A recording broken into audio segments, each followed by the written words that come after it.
पहले सुन लो भाई, कैसे पढ़ सकते हैं हम इसे। दो तरीके से पढ़ सकते हैं। एक तो या तो मैं आपको पहले बताऊं कि मैग्नेटिक फील्ड का प्रोडक्शन, कि मैग्नेटिक फील्ड कैसे प्रोड्यूस हुआ, moving charge and magnetic field. पहले अब इस पे ध्यान दो, क्या कहानी है। एक तरीका यह है कि हम सबसे पहले या तो मैग्नेटिक फील्ड निकालना सीख लें, ठीक है, उसके बाद चार्ज का मोशन मैग्नेटिक फील्ड में पढ़े। एक तरीका यह है कि भाई हम पहले मैग्नेटिक फील्ड निकालना सीखें, उसके बाद हम चार्ज का मोशन मैग्नेटिक फील्ड में पढ़ें। एक वे आउट ये है, या हम पहले मोशन पढ़ लें, मैग्नेटिक फील्ड निकालना बाद में सीखें। ठीक है भाई, पहले चार्ज का मोशन मैग्नेटिक फील्ड में पढ़ लें। मान लें कि मैग्नेटिक फील्ड हमें दे रखी है, ठीक है, मैग्नेटिक फील्ड बाद में निकालना सीख लेंगे और चार्ज का मोशन हम मैग्नेटिक फील्ड में पहले पढ़ लें। तो हम यही करेंगे, पहले हम चार्ज का मोशन पढ़ेंगे मैग्नेटिक फील्ड में, ठीक है, इतनी बात। उसके बाद अगले टॉपिक में हम मैग्नेटिक फील्ड निकालना सीखेंगे। क्लियर है? तो चलो अब जरा देखो, एक मिनट। मैंने जब इलेक्ट्रोस्टैट कराया था तो मैंने 3 स्टेटमेंट लिखाई थी। एक लिखाया था system of charge at rest produces electrostatic field in space around it. दूसरा मैंने लिखाया था कि moving charge produces electric and magnetic field in space around it. Yes और नो? लिखाया था ऐसा? ठीक है, तो सबसे पहले मैक्सवेल्स स्टेटमेंट दोबारा रिपीट कर देते हैं।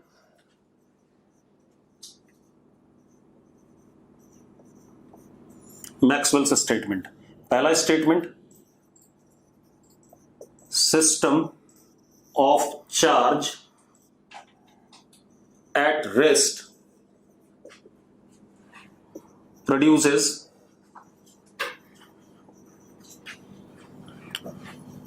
Electrostatic field in space around it.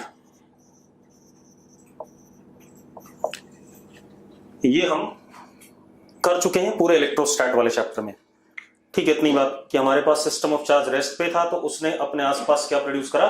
Electrostatic field produce करा। दूसरा,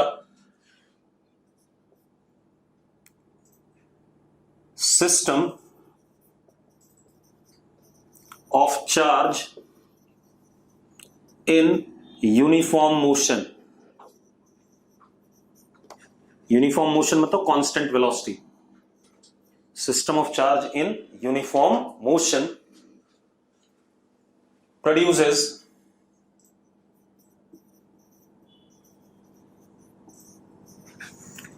electric and magnetic field around it. ठीक है भाई, system of charge in uniform motion, uniform motion सभी समझते हैं, कांस्टेंट वेलोसिटी, ठीक है, इतनी बात। Produces electric and magnetic field in space around it. तीसरा, system of charge in non uniform motion, यानी कि accelerated motion. System of charge in non uniform motion produces electric and magnetic field around it as well as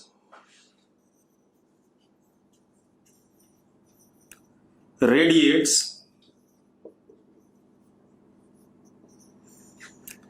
energy in form of electromagnetic waves या electromagnetic radiations।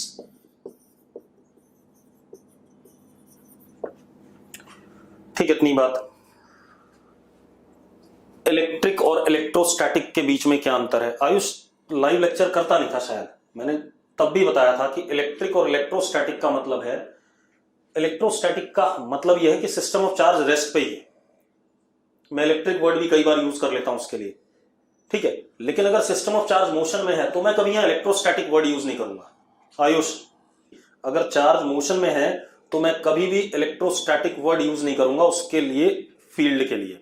ठीक है, इतनी बात मैं electric and magnetic field करूंगा। ठीक है, इतनी बात। अब ये वाली कहानी हम पढ़ चुके हैं इलेक्ट्रोस्टैट वाले चैप्टर में। अब जो यूनिट चलेगी उसमें ये वाली कहानी पढ़ेंगे पूरा। ठीक है, या ये भी पढ़ लेंगे थोड़ा बहुत, इन दोनों को पढ़ेंगे। क्लियर है इतनी बात? ठीक है, हालांकि ये हम ज्यादा मेनली पढ़ते हैं इलेक्ट्रोमैग्नेटिक वेव्स में। ठीक है, लास्ट में जो हमारा लास्ट चैप्टर होगा मैग्नेटिक का, इलेक्ट्रोमैग्नेटिक वेव्स, वहां पर देखेंगे इसको। ठीक है, अब सुनो भाई, अब सुनो। हमारे पास ये एक ऑब्जर्वर है और यहां पर कोई चार्ज सिस्टम है प्लस क्यू।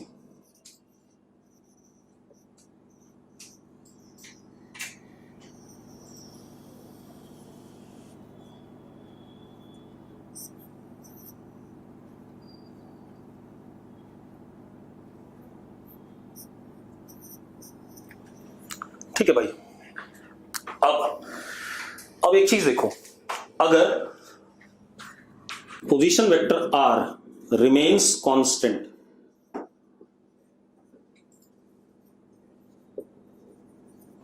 अगर पोजीशन वेक्टर r चेंज नहीं होता है, रिमेन्स कांस्टेंट का मतलब चेंज नहीं होता है। ठीक है, इतनी बात। तो this system is at rest with respect to observer को ओ कह रहा हूं मैं, विद रिस्पेक्ट टू ओ, हाँ या ना? पहले बताओ भाई, अगर पोजीशन वेक्टर r चेंज नहीं होता है, कांस्टेंट रहता है, तो ऑब्वियस सी बात है, क्या कहते हैं, हमारे पास system is at rest with respect to, क्या कहते हैं, ऑब्जर्वर। अब अगर ये रेस्ट पे है, ठीक है, इतनी बात। तो अब एक बात बताओ, ये कहानी हो गई। इट मीन्स कि भाई ओनली इलेक्ट्रोस्टैटिक फील्ड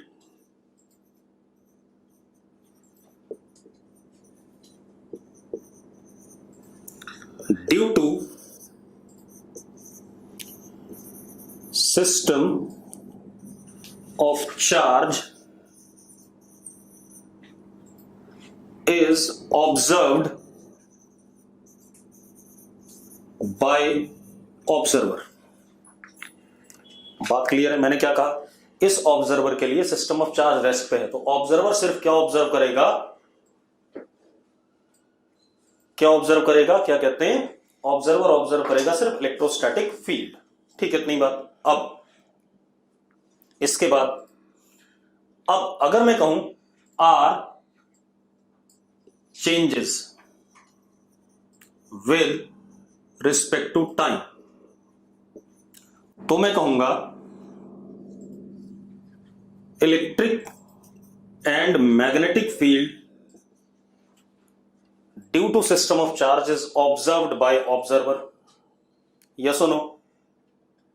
क्योंकि अब मोशन में आ गया।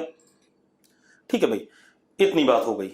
अब मेरी बात सुनो, यानी कि अगर ऑब्जर्वर चार्ज के रिस्पेक्ट में मोशन में है तो ई और बी दोनों ऑब्जर्व होगा, और अगर ऑब्जर्वर चार्ज के रिस्पेक्ट में रेस्ट पे है तो सिर्फ ई ऑब्जर्व होगा, बी ऑब्जर्व नहीं होगा। क्लियर है इतनी बात? अरे क्लियर है भाई? ठीक है।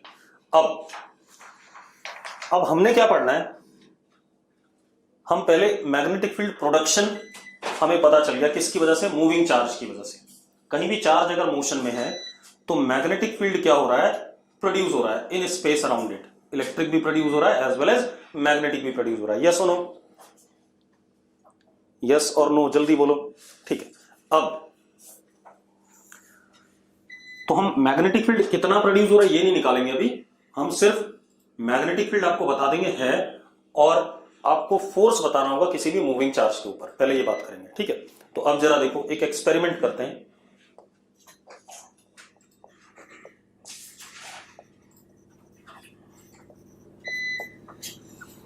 ठीक है, एक्सपेरिमेंटल रिजल्ट है हमारे पास। एक ये करंट कैरिंग वायर है,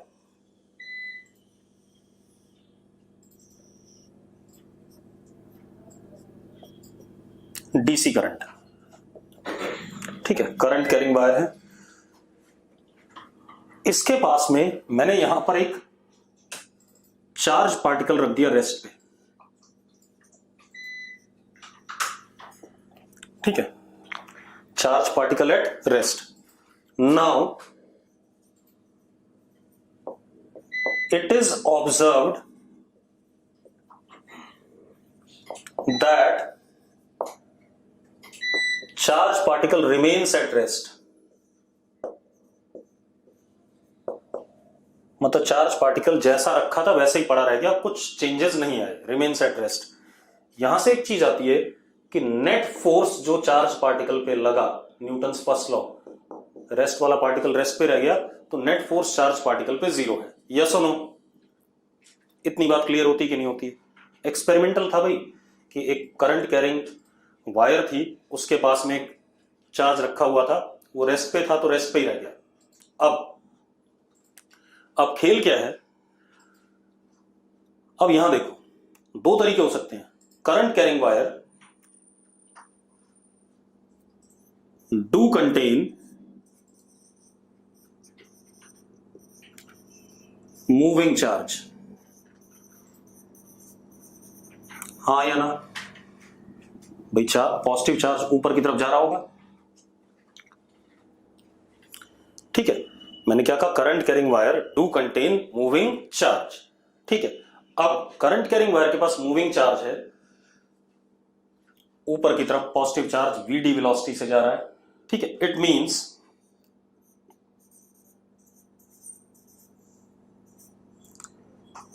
current carrying wire produces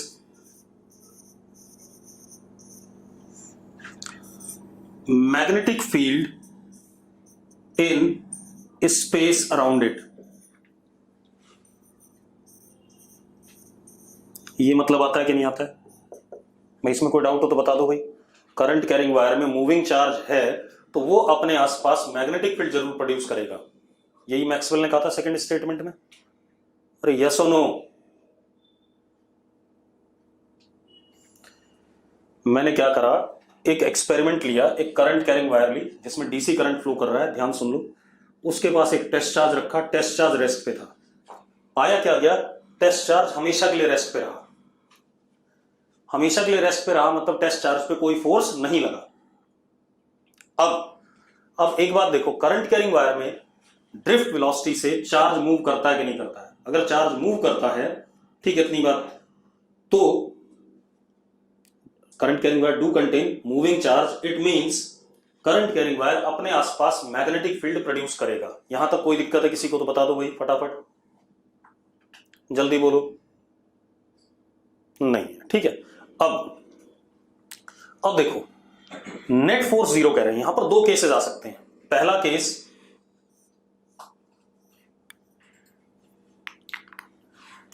case देखो, F net on charge particle is F electric produced by the current carrying wire plus F magnetic and इन दोनों का वेक्टर सम जीरो. एक case ये बनता है कि नहीं बनता है? बनता है या नहीं? जल्दी बताओ. अब क्या कहानी है? मैंने क्या कहा? F electrostatic plus F magnetic दोनों नेट मान लिया, और नेट कितना दे रखा है? जीरो दे रखा है. एक केस ये हो गया, ठीक है. दूसरा केस ये हो सकता है F मैग्नेटिक भी जीरो और F इलेक्ट्रिक भी जीरो. तो ऑब्वियस सी बात है, therefore F net is zero. ये भी एक केस हो सकता है, हाँ या ना? ठीक है. अब इन दोनों में से कौन सा केस सही है? कमल जोत बताएगा भाई. कमल जोत, कौन सा केस सही है, पहला वाला या दूसरा वाला? कमल जोत कह रहा है दूसरा वाला केस सही है. ठीक है, पहला वाला क्यों गलत है ये बता दे भाई. पहला वाला कमल जोत क्यों गलत है? जैसे गगनदीप कह रहा पहला वाला सही होगा, दूसरा वाला गलत होगा. ठीक है, तो पहला वाला क्यों सही है? गौरव अरोड़ा कह रहा फर्स्ट राइट है. कमल जो तुझसे पूछ रहा हूं भाई, तूने कहा सेकंड वाला charge particle at rest do not experience magnetic force. Kamaljyoti, ये बात कैसे पता चली कि charge particle at rest do not पहला वाला गलत क्यों है? उससे ये तो पता चल रहा है कि ये सही है, ये गलत क्यों हुआ ये समझा दे मुझे, क्योंकि हर तरीके से क्लियर करना पड़ेगा। मैंने पहले बताया था, लेकिन मैं अभी ये भी पूछ रहा हूं पहला वाला गलत क्यों हुआ, सेकंड वाला सही है मान लिया मैंने, मुझे पता है मैं वही बताऊंगा। ध्रुव कह रहा है इलेक्ट्रोस्टैटिक फोर्स इज 0, तो सेकंड केस करेक्ट है, फर्स्ट केस गलत है। चलो मैं बता देता हूं, मैं आ रहा हूं। देखो भाई, पहली बात तो रुक जाओ, इलेक्ट्रिक फील्ड इज 0, यहां लिख देते हैं, E is equal to 0 as current carrying wire is electrically neutral.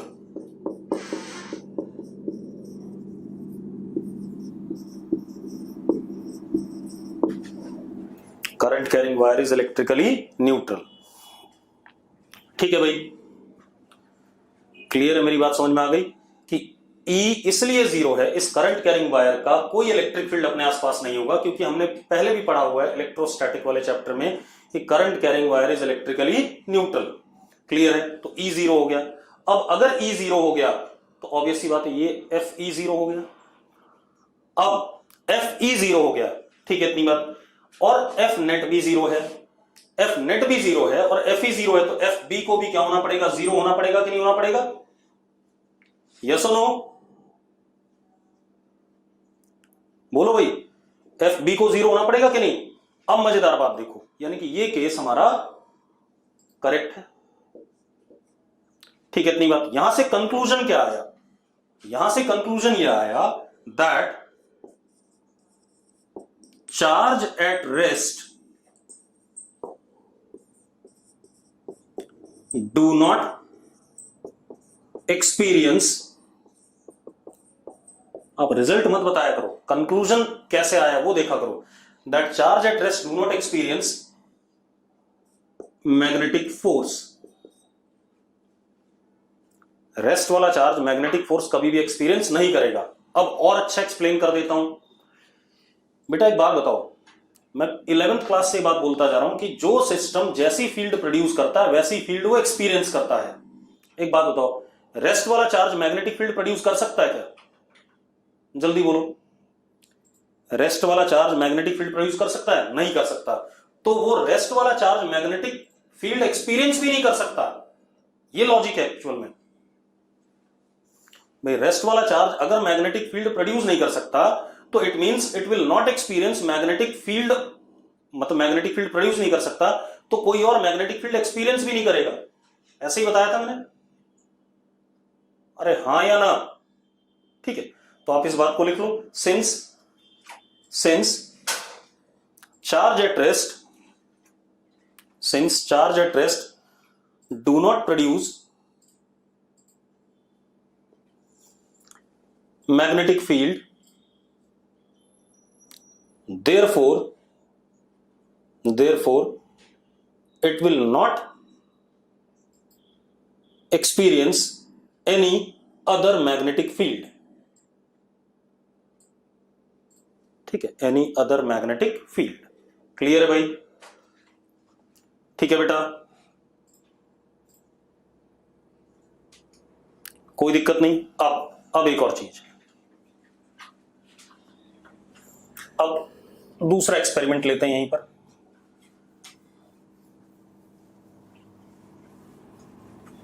अब ये तो क्लियर हो गया कि current carrying wire will not produce any electric field around it, although it will produce magnetic field, लेकिन उस मैग्नेटिक फील्ड को rest वाला चार्ज एक्सपीरियंस नहीं करेगा।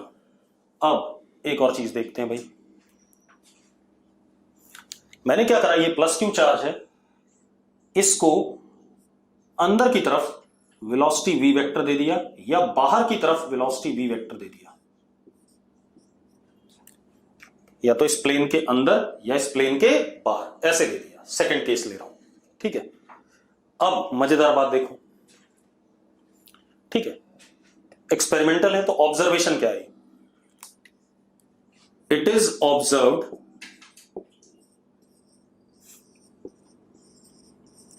that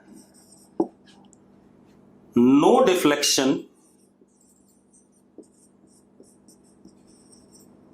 occurs, कोई डिफ्लेक्शन नहीं आया। ये ऑब्जर्व हुआ कि वेलोसिटी v से अंदर चला गया विदाउट एनी डिफ्लेक्शन, या वेलोसिटी v से बाहर आ गया विदाउट एनी डिफ्लेक्शन, मतलब v remains constant.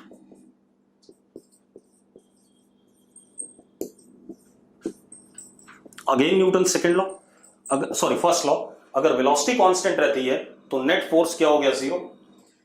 Therefore F net किसके बराबर होगा? सिर्फ एफ बी के बराबर, क्योंकि इलेक्ट्रिक तो लगना ही नहीं, इलेक्ट्रिक फील्ड ही नहीं है, और ये किसके बराबर आ गया? जीरो के बराबर। यस और नो? यस और नो? अब देखो बेटा, अब क्या कहानी हमारे पास, यानी कि मैग्नेटिक फील्ड हमारा क्या है? जीरो है। अब 10th क्लास में हमने एक चीज पढ़ी थी, अगर याद हो 10th क्लास में एक चीज पढ़ी थी, अगर ये करंट कैरिंग वायर है, मैं ऐसे दिख रहा हूं आई, तो मैग्नेटिक फील्ड ऐसे करके करंट के डायरेक्शन में राइट हैंड का अंगूठा लेते हैं और फिंगर्स को कर्ल करते हैं। बता रहा हूं डिफ्लेक्शन क्यों नहीं हुआ गगनदीप, इसीलिए बैठा हूं, ठीक है, परेशान ना हो। ऐसे करके आयरन की फिलिंग्स को हमने, अगर आपने एनसीईआरटी देखी हो, करंट कैरिंग वायर के पास में आयरन फिलिंग डाली तो ऐसे ऐसे अरेंज हो गया था एक सर्कुलर फॉर्मेट में। अरे याद है? बस इतनी सी बात, कोई फ्लेमिंग रूल नहीं है भाई, पता नहीं कौन है अर्नब गोस्वामी, ठीक है, इसे फ्लेमिंग रूल नहीं कहते हैं, जबरदस्ती पहले पढ़ा है। अब क्या कहानी, करंट कैरिंग वायर की डायरेक्शन में आपने अंगूठा रखा, right hand palm, straight wire थी, और फिंगर्स ऐसे कर्ल करी, तो ऐसे कंसेंट्रिक में आयरन की फिलिंग्स अरेंज हो गई थी। सेम ऐसा है, अगर मैं यहां पर देखूं तो हमारा जो मैग्नेटिक फील्ड आएगा इस जगह पे, अंदर की तरफ आ रहा है कि नहीं आ रहा है? डायरेक्शन ऑफ मैग्नेटिक फील्ड, ये मैंने आपको अभी बताया है, इसका डायरेक्शन मैथमेटिकली भी हम लाएंगे, ठीक है। ये तो मैंने 10th क्लास वाली एनालॉजी ले ली, बाद में जब मैग्नेटिक फील्ड निकालेंगे तो हमें ये डायरेक्शन मैग्नेटिक फील्ड का मिलेगा बाकायदा, ठीक है, इतनी बात, ऐसा ही।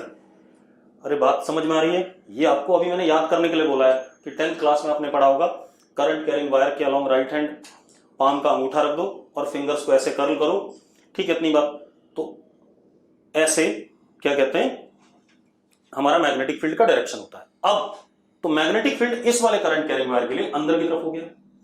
अब अगर फोर्स नहीं लगा, एक्सपेरिमेंटल रिजल्ट है भाई, ठीक है, अगर फोर्स नहीं लगा तो हम ये कह सकते हैं, इफ वी वेक्टर पैरेलल और एंटी पैरेलल, कंक्लूजन बता रहा हूं, to magnetic field, then FB is zero on charge particle। Magnetic field होते हुए भी और मोशन ऑफ चार्ज पार्टिकल होते हुए भी FB जीरो आया ऑन चार्ज पार्टिकल। अब इसका भी मैथमेटिकल प्रूफ आपको मिलेगा जब हम मैग्नेटिक फील्ड करेंगे। इसका मतलब एक और आता है, इसका कंक्लूजन एक और है। क्या कंक्लूजन है? कि चार्ज पार्टिकल का मोशन जिस लाइन के अलोंग होता है, उस लाइन के अलोंग वो मैग्नेटिक फील्ड प्रोड्यूस नहीं करता है, इसी वजह से वो मैग्नेटिक फोर्स को एक्सपीरियंस भी नहीं कर रहा है। अगर कोई चार्ज पार्टिकल v वेलोसिटी से चल रहा है, ध्यान से देखो ऐसे, तो इस लाइन पे कहीं पर भी magnetic field produced by charge particle will be zero, and if it would be zero then it would not be experiencing magnetic force also. अरे बात समझ में आ गई कि नहीं आ गई? सुधीर चौधरी समझ में आ गया भाई? ठीक है, तो अब तो हम ये कह सकते हैं, लिखो इस कंक्लूजन को लिख ही लेते हैं, बता रहा हूं बेटा, ये तो लिख लिया हमने कि अगर v पैरेलल या एंटी पैरेलल होगा b वेक्टर के तो मैग्नेटिक फोर्स जीरो होगा, ये बात लिख ली छवि, ठीक है। अब मेरी बात सुन, लिखो it means moving charge do not produce magnetic field, moving charge do not produce magnetic field along its line of motion, along its line of motion। Clear है? ठीक है। Moving charge do not produce magnetic field along its line of motion। Clear? कोई issue नहीं इसमें। अब ये बात हो गई। अब क्या कहानी है? ये तो हो गया। अब तीसरा केस लेते हैं। ये चार्ज पार्टिकल है, मैंने इसको ऐसे करके वेलोसिटी दे दिया ऊपर की तरफ, और पाया क्या गया कि it gets deflected this way. मतलब ये वायर थी, ध्यान सुनना, करंट कैरिंग वायर, करंट ऊपर की तरफ, मैंने वेलोसिटी ऐसे दिया, वेलोसिटी ऐसे दिया तो ये चार्ज पार्टिकल अंदर की तरफ ऐसे डिफ्लेक्ट हुआ। ठीक है, इतनी बात, ऐसे करके अंदर की तरफ। ठीक है, अगर ये ऐसे डिफ्लेक्ट हो रहा है it means now charge particle, अब किसी भी डायरेक्शन में वेलोसिटी दूं, सिर्फ पैरेलल एंटी पैरेलल ना हो, तो किसी भी डायरेक्शन में अगर मैं वेलोसिटी दूंगा और पैरेलल और एंटी पैरेलल नहीं है बी वेक्टर के, तो now charge particle gets deflected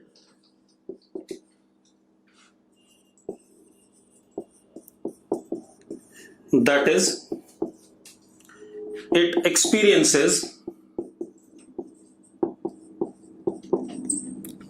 force F net बराबर F मैग्नेटिक, क्योंकि सिर्फ मैग्नेटिक लगना है, इलेक्ट्रिक तो लगना ही नहीं है।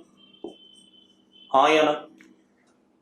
मतलब चार्ज पार्टिकल अगर मैं पैरेलल या एंटी पैरेलल मैग्नेटिक फील्ड के ना रखूं तो उस पे मैग्नेटिक फोर्स लगेगा, यानी कि चार्ज पार्टिकल अपने line of action, line of motion वाले डायरेक्शन को छोड़ के हर जगह मैग्नेटिक फील्ड प्रोड्यूस करेगा। राहुल कह रहा है सर ऐसा क्यों हुआ कि पैरेलल और एंटी पैरेलल पे फोर्स लगेगा? मैंने तो कहा था नहीं लगेगा। ठीक है, उल्टा सुन रहा है राहुल,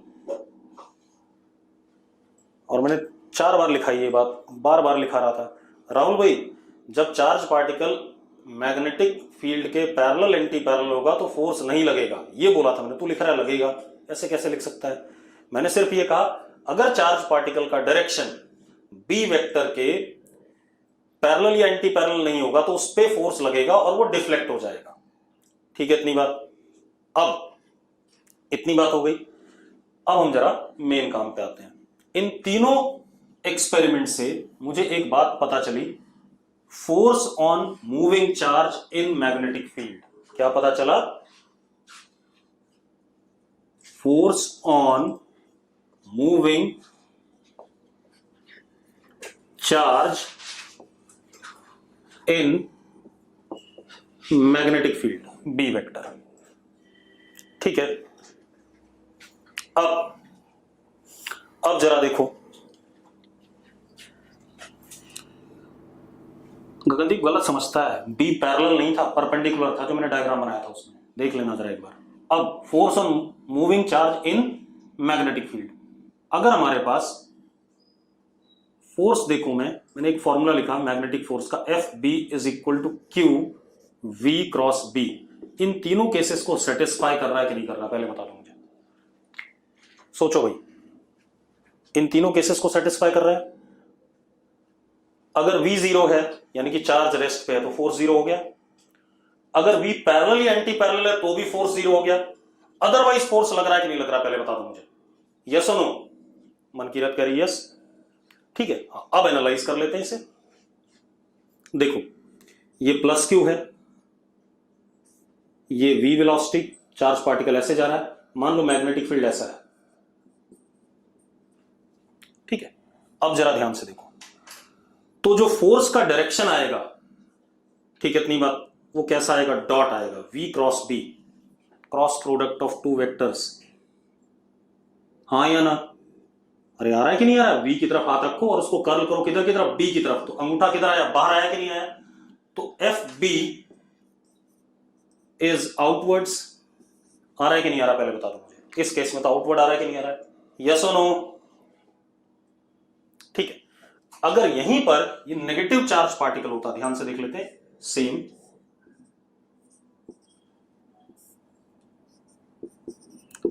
तो डायरेक्शन फोर्स का रिवर्स हो जाएगा। कैसा हो जाएगा? अंदर की तरफ, एफ बी इनवर्ट, जैसे इलेक्ट्रिक फील्ड की डायरेक्शन में ही पॉजिटिव चार्ज पे फोर्स लग जाता था।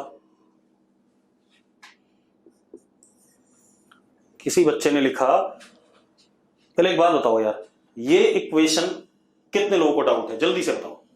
किसी को डाउट है क्या ये तीनों एक्सपेरिमेंट को सेटिस्फाई कर रहा है कि नहीं कर रहा है? स्वयं को डाउट नहीं है, और कोई? गगनदीप को डाउट है, खुशी को डाउट है। बेटा सीधी सी बात है, कैसे आई? कैरीमिनेटी है, करो। देखो भाई, कहानी क्या हमारे पास, सीधी सी बात है कि फोर्स, अगर चार्ज पार्टिकल रेस्ट पे था तो फोर्स नहीं लगना था। अब इस इक्वेशन में v को 0 डालो, फोर्स 0 आएगा कि नहीं आएगा? अदिति v को 0 डाले तो फोर्स 0 आएगा कि नहीं आएगा? और v और b अगर पैरेलल एंटी पैरेलल हो तो 0 आएगा कि नहीं आएगा? अगर v को हम पैरेलल या एंटी पैरेलल मैग्नेटिक फील्ड के रखें तो फोर्स 0 आएगा कि नहीं आएगा? अब गायब होगी, चलो अब रहने दो। तो फोर्स 0 आ जाएगा। तो भैया यही तो बात कर रहा हूं, बाकी किसी भी एंगल पे आप v को प्रोजेक्ट करोगे चार्ज पार्टिकल को तो फोर्स आएगा। यही तो इन तीनों एक्सपेरिमेंट से समझ में आया था हमें। अब अगर हम प्लस क्यू चार्ज लेते हैं तो डायरेक्शन देखते हैं।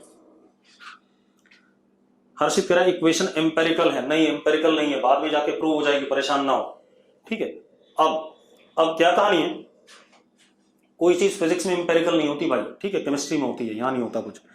अब क्या कहानी है, चार्ज पार्टिकल v वेलोसिटी से ऐसे जा रहा है, मैग्नेटिक फील्ड ऐसा है, तो force q v cross b। तो v क्रॉस b हमने 11th क्लास में पढ़ा है, a vector cross b vector क्या होता था, याद करो। फिंगर्स को कर्ल करो, अंगूठा बाहर की तरफ आगे कि नहीं आगे, यस और नो? सेम वे इधर आ जाओ, v क्रॉस b बाहर आएगा, लेकिन चार्ज नेगेटिव है, इस वजह से क्या हो जाएगा, अंदर की तरफ हो गया फोर्स। अब एक और चीज पता चली हमें, F B vector is perpendicular to velocity of charge. Cross product का यही मतलब होता है या नहीं होता, पहले बता दो मुझे, ठीक है। F B is also perpendicular to magnetic field external, जिसमें हमने चार्ज को भेजा है। This B is external magnetic field, जिसमें ये चार्ज मोशन कर रहा था। तो v और b दोनों के परपेंडिकुलर आ गया कि नहीं आ गया, यानी कि perpendicular to plane containing v vector and b vector, yes और no? Perpendicular to plane containing v vector and b vector, पक्का ठीक है? चलो अब मजेदार बात देखो यार, इतनी बात हो गई। अब एक और तरीका बता देता हूं फोर्स का डायरेक्शन निकालने का। ये तो हो गया क्रॉस प्रोडक्ट से, मैं तो यही करूंगा, लेकिन एक तरीका और होता है, आपको 10th क्लास में पढ़ाया गया था, फ्लेमिंग लेफ्ट हैंड रूल। अच्छा, फोर्स का मैग्नीट्यूड भी लिख लो यार। अगर ये एंगल थीटा है तो फोर्स का मैग्नीट्यूड हो गया F B is equal to Q v B sine theta, yes और नो? हाँ या ना, जल्दी बोलो यार। अब आ जाओ फ्लेमिंग लेफ्ट हैंड रूल पे। फ्लेमिंग लेफ्ट हैंड रूल क्या कहता है,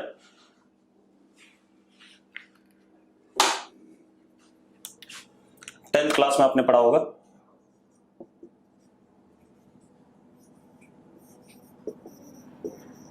हालांकि बता रहा हूं, लेकिन मैं इसको कभी यूज नहीं करूंगा, बेकार है।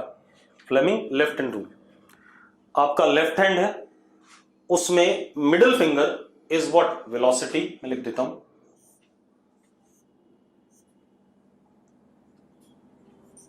वेक्टर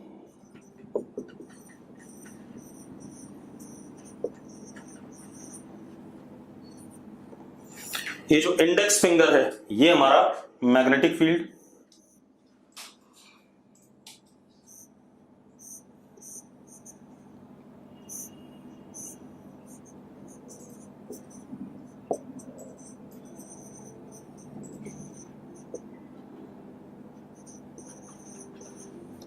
अब आप देखो एक मिनट, अगर मैं ऐसे रखता हूं, अंगूठा बाहर आ रहा है कि नहीं आ रहा है, यस और नो?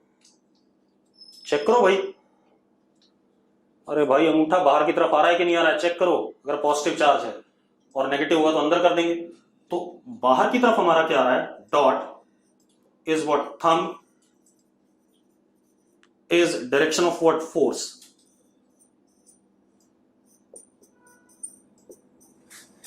ठीक है, तो अगर आपको फ्लेमिंग लेफ्ट हैंड रूल से फोर्स का डायरेक्शन निकालना है तो V की तरफ आप अपना क्या रखेंगे?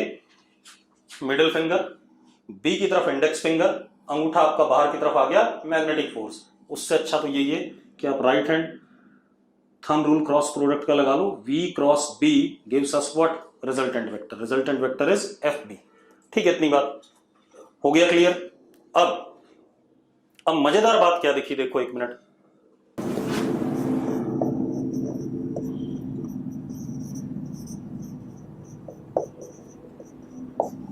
चलो एक क्वेश्चन लिखते हैं, लिखो क्वेश्चन।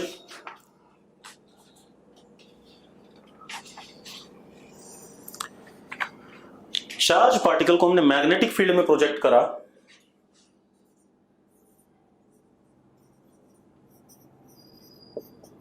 देखते हैं कितने जिंदा हो।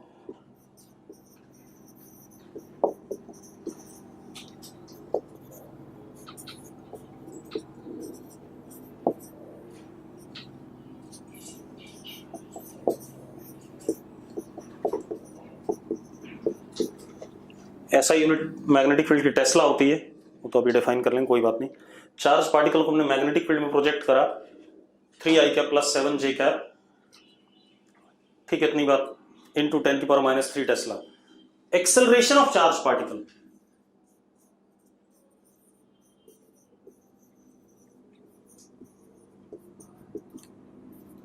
is found to be a vector is equal to xi cap plus 3j cap metre पर सेकेंड। फाइंड x, जल्दी बताओ भाई, फाइंड x जल्दी। रितेश ने -7 कहा है, आशिमा ने -7 कहा है। देख लेते हैं भाई।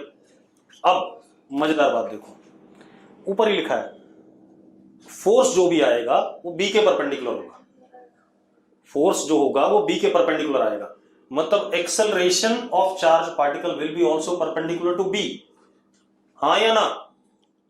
Acceleration of charge particle will be also perpendicular to B. मानते हो या नहीं मानते हो भाई?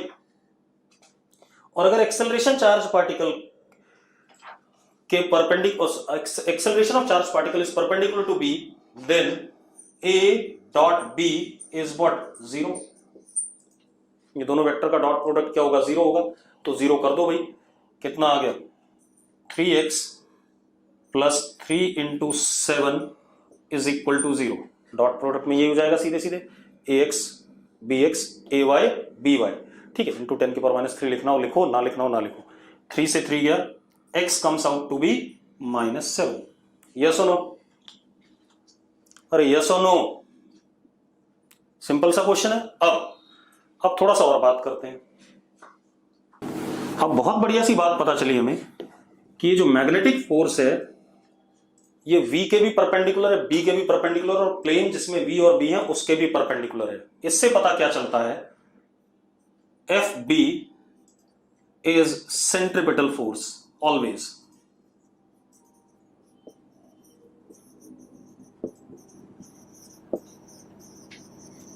मानते हो या नहीं मानते हो? V के हमेशा परपेंडिकुलर है, और V के बेटा आपको चीजें जो निकल के आ रही है वो यूज करनी पड़ेंगी। मैग्नेटिक फोर्स V वेक्टर के परपेंडिकुलर आ रहा है हमेशा, और V वेक्टर के परपेंडिकुलर आ रहा है, तो जो भी फोर्स या एक्सेलरेशन वेलोसिटी के परपेंडिकुलर होता है उसको हम क्या कहते हैं? सेंट्रीपिटल फोर्स कहते हैं। यस और नो? या सेंट्रीपिटल एक्सेलरेशन। अब सुनो भाई, अपने पास क्या आ गया? अब साफ साफ दिख रहा है कि this force will B centripetal. अगर ये सेंट्रीपिटल फोर्स होगा तो यानी कि magnitude of velocity of charge remains constant, ये कभी भी चेंज नहीं होगा। मानते हो या नहीं मानते हो भाई? सेंट्रीपिटल फोर्स वेलोसिटी के मैग्नीट्यूड को चेंज नहीं करता, सिर्फ क्या करता है? उसके डायरेक्शन को चेंज करता है। ठीक है, इतनी बात। दूसरी चीज, मोमेंटम का मैग्नीट्यूड भी क्या रहेगा? कांस्टेंट रहेगा। दूसरा, work done by magnetic force will be always zero, क्योंकि वेलोसिटी के परपेंडिकुलर है तो मैग्नेटिक फोर्स ने कोई काम करना नहीं है। ठीक है, इतनी बात। दूसरा, power due to magnetic force will be also zero, क्योंकि एफ डॉट वी होता है, एफ और वी परपेंडिकुलर है। चौथा, डेल्टा के काइनेटिक एनर्जी का चेंज भी जीरो होगा अगर सिर्फ मैग्नेटिक फोर्स है तो, अगर सिर्फ क्या है, मैग्नेटिक फोर्स है तो। क्लियर है इतनी बात? क्योंकि ये सारी बातें तब सही है जब सिर्फ मैग्नेटिक फोर्स की बात हो रही है। क्लियर है सबको? अरे यस और नो? ठीक है भाई, अब ये कहानी हो गई। अब हम क्या करेंगे, अब हम चार्ज पार्टिकल का मोशन मैग्नेटिक फील्ड में पढ़ेंगे पहले।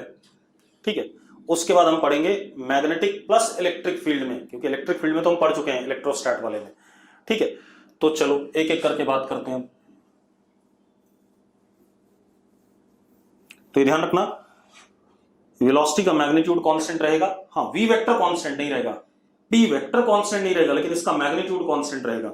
Work done by magnetic force zero, power due to magnetic force is zero, as well as change in kinetic energy due to magnetic force will be zero. अब आ जाओ आप,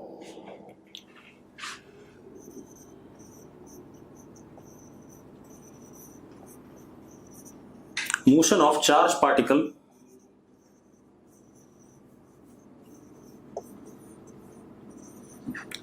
in magnetic field। इसके तीन cases पढ़ेंगे पहले। अच्छा, एक चीज और, मैग्नेटिक फील्ड हम अभी यूनिफॉर्म ले लेते हैं।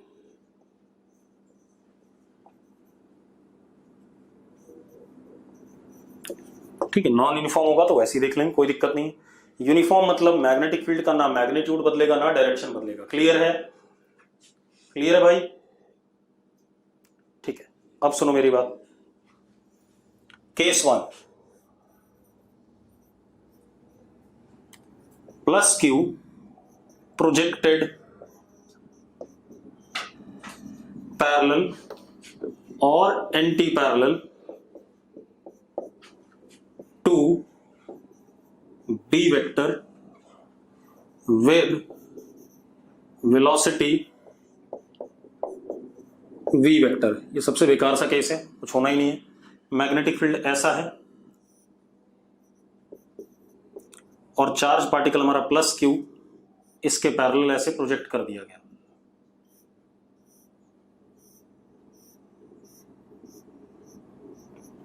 अब एक बात बताओ, हमने अभी पढ़ा मैग्नेटिक फोर्स जीरो हो जाएगा क्योंकि वी और बी पैरेलल हैं, तो मैग्नेटिक फोर्स क्या हो जाएगा? जीरो। यस और नो? यस और नो जल्दी बोलो भाई। Therefore motion of charge particle is uniform motion along, uniform motion है तो अपने आप ही स्ट्रेट लाइन हो गया सीधे। यस और नो?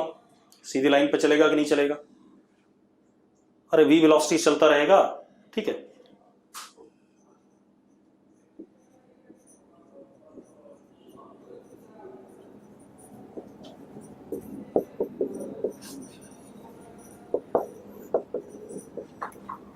इस बात में कोई दिक्कत किसी को नहीं है। दूसरा केस,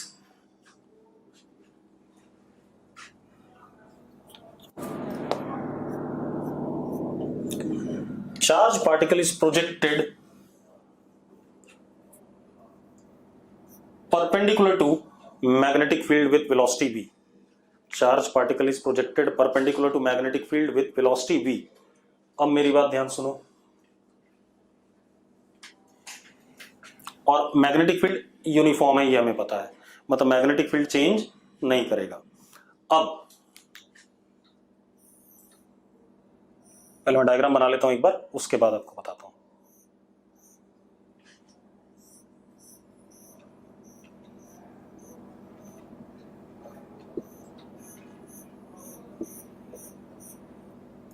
मान लेते हैं मैग्नेटिक फील्ड बी अंदर की तरफ है और यूनिफॉर्म है, ये तो गिवन ही है। हाँ या ना? मैग्नेटिक फील्ड अंदर की तरफ है और यूनिफॉर्म है, ये तो गिवन ही है। यस और नो? अब मतलब मैग्नेटिक फील्ड हमने कांस्टेंट मान लिया अंदर की तरफ। अब मैंने चार्ज पार्टिकल को वेलोसिटी दिया v यहां से,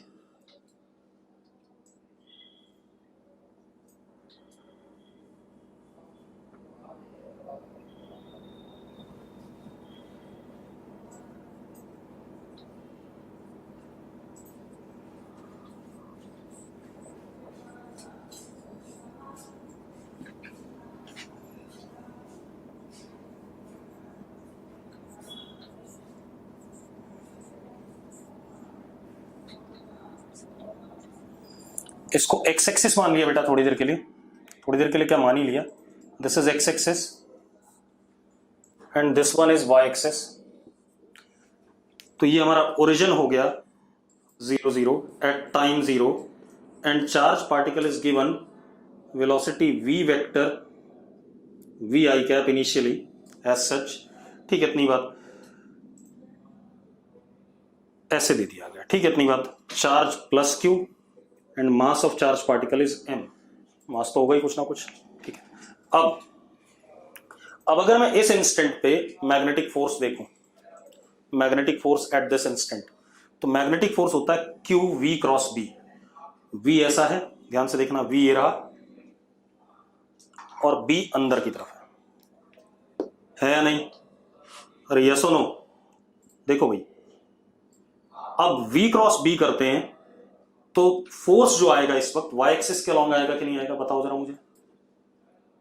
अरे v क्रॉस b करेंगे तो फोर्स y एक्सिस के अलॉन्ग आएगा कि नहीं आएगा? ठीक है, तो इस मोमेंट पे जो हमारा मैग्नेटिक फोर्स है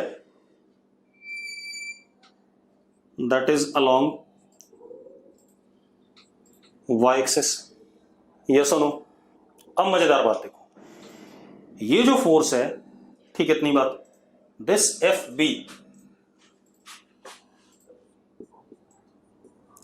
is perpendicular to v vector.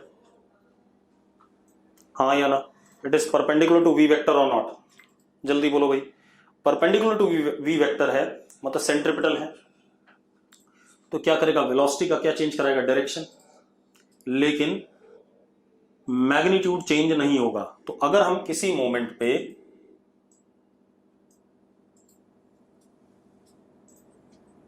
अच्छा, एक और चीज बेटा, मेरी बात ध्यान सुनना, चलो अगले स्टेप में आ जाएगा। किसी टाइम पे चार्ज पार्टिकल यहां आ गया, ठीक है, चलो रुको, F B perpendicular to V, therefore mod V remains constant,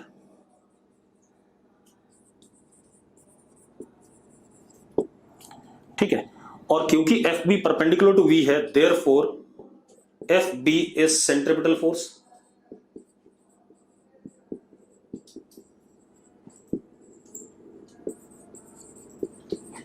always, हमेशा परपेंडिकुलर होगा, ये तो बेसिक डेफिनेशन ही है, force is Q we cross B. तो इसका मतलब जो हमारे पास मोशन आएगा इस चार्ज पार्टिकल को, आएगा यूनिफॉर्म सर्कुलर मोशन, क्योंकि इस चार्ज पार्टिकल का जो मोशन आएगा that would be uniform circular motion, क्योंकि और कोई फोर्स है नहीं, यही है, और ये हमेशा वेलोसिटी के परपेंडिकुलर है। Therefore motion of plus Q is uniform circular motion. Yes और नो? इतनी बात क्लियर है तो यस लिख दो भाई। अब एक बच्चे ने कहा था डायरेक्शन दोबारा बता दो, 10 बार बता दो तब भी तुम वहीं खड़े रहोगे भाई। v ऐसा था ये वाला और b अंदर था, तो v क्रॉस b किधर आया, ऊपर आया कि नहीं आया? डायरेक्शन मिल गई रितेश? अब ये यूनिफॉर्म सर्कुलर मोशन हो गया। अब हम यहां देखें, इस मोमेंट पे वेलोसिटी v वेक्टर, इस मोमेंट पे वेलोसिटी v वेक्टर आ गई, ठीक है, इतनी बात। मान लेते हैं ये एंगल कितना हो गया, थीटा। अब इस मोमेंट पे फोर्स कैसा होगा भाई, चेक करो एक बार। हाँ, ये v वेक्टर हो गया, ध्यान से देखना, और ये अंदर की तरफ हो गया b वेक्टर। फोर्स का डायरेक्शन फिर देख लो भाई। अब अगर मैं v क्रॉस b करता हूं तो अगेन रेडियस के अलॉन्ग आया कि नहीं आया, चेक करो यार। अरे निकम्मो, देखो जरा, ये v था, अंदर की तरफ b था, तो रेडियल आया कि नहीं आया अंदर की तरफ, तो सेंट्रिपिटल है, ये तो प्रूव ही कर रहा है बार बार। तो ये आ गया आपका अगेन एफ बी।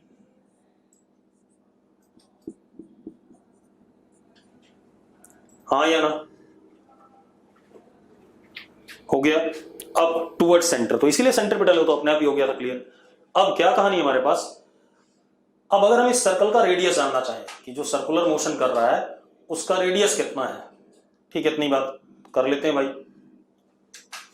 तो centripetal force F B is किसी भी मोमेंट पे क्यू वी क्रॉस बी।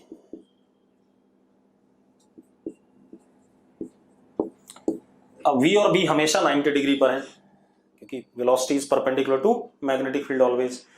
तो एफ बी आया क्यू वी बी, आया कि नहीं आया मैग्नीट्यूड में, यस और नो? अरे जल्दी बोलो यार। अब ये आ गया, और centripetal force is equal to M V square by R. मानते हो या नहीं मानते हो भाई? Centripetal force is equal to M V square by R. तो radius of this circle is M V upon Q B. मानते हो या नहीं? भाई निकम्मो, ठीक है। M V is momentum of charge particle upon Q B. ऐसा भी कई बार मोमेंटम दे देगा, वेलोसिटी और मास नहीं देगा, या कई बार काइनेटिक एनर्जी दे देगा, तो under root 2m k upon Q B. हाँ या ना? ठीक है, ये तो आ गया रेडियस। ठीक है, अब रेडियस आने के बाद अब हम टाइम पीरियड की बात करें। टाइम पीरियड अगर मैं देखूं, ठीक है, तो time period is 2 pi r upon v, क्योंकि वी चेंज नहीं हुआ, डिस्टेंस टोटल अपॉन वी, तो 2 पाई आर अपॉन वी। ठीक है, यानी कि time period comes out to be 2 pi m upon Q B. This is time period. Does not depend upon speed of charge particle. अरे r की value डाल दी थी हमने, वी से वी कट गया। Do not depend on